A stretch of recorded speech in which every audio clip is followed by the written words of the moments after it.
have both played some pretty awesome characters on screen in the past. How does playing a vampire hold up to those? How does it stack up? I've always wanted to play a vampire. You know, I've played a bunch of bad guys, but I gave myself special dispensation for this. I just thought, well, I've never played a bad guy with teeth before, so it felt like I was being versatile. But no, I'd always wanted to, and a classic old-style vampire who's a bad guy. That was fun. Yeah. I'm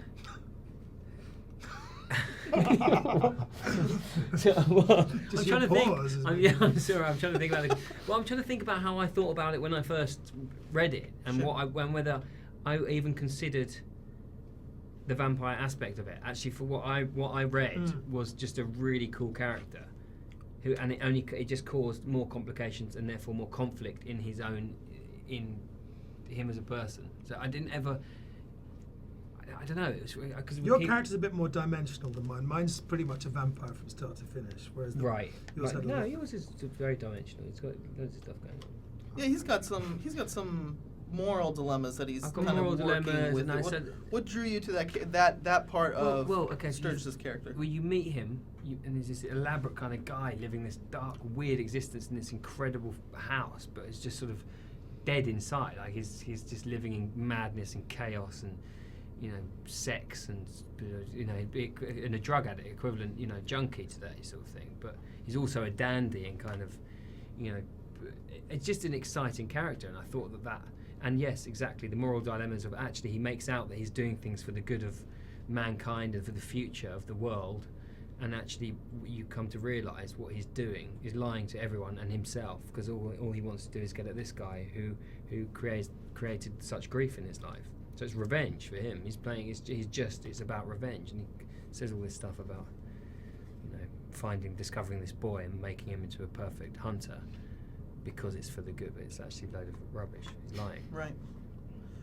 You know, vampires are so popular. They've officially ingrained themselves into pop culture. How important was it for you both to kind of play these vampire roles with something new to it? There's something new to offer.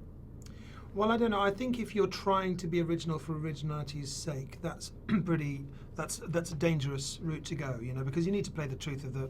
I mean, I call it truth, but you need to play the intention of the writer, and you know, that choice is in whether you do the role or not.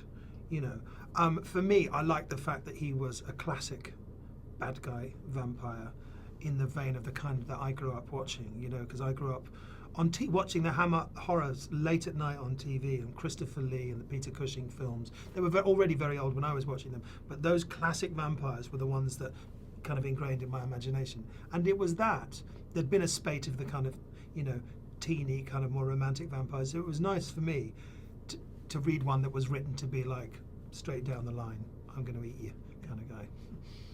Can you talk a little bit about like the physicality to the roles, like what you guys had to do to prepare for the fight sequences, things like that? Or maybe, is there training for biting necks? Is there a proper way to do that? No, but there should be, shouldn't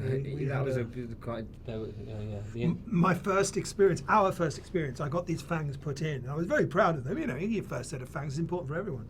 And they were incredibly sharp. Really sharp, like, you know, kitten teeth, like they. But no one gave me the talk about how you go, but you don't actually.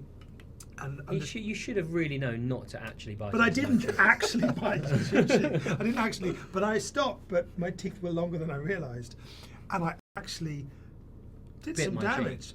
So it's my first day filming, acting with my old mate Dominic, and at the end of the scene there's this, and then one of my teeth is gone, and we find it embedded in his face. So there should be training. There should be. There should be training. I wasn't given it. And saying that there were.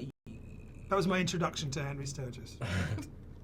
And there are ways in which film. It's funny because you think you're being kind of cool and it's going to look great when you're doing it, and it can just look awful. So you look at playback and you go, that just looks like I'm just sort of.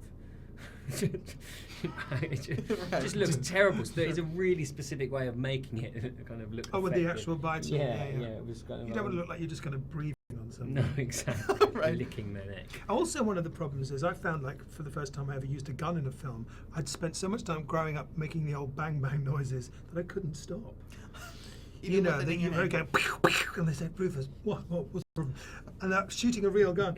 By the same token, it's hard to not go when you're doing it, adding your own sound effects. In fact, I never stopped with that. Excellent. Thank you guys so much. I appreciate it.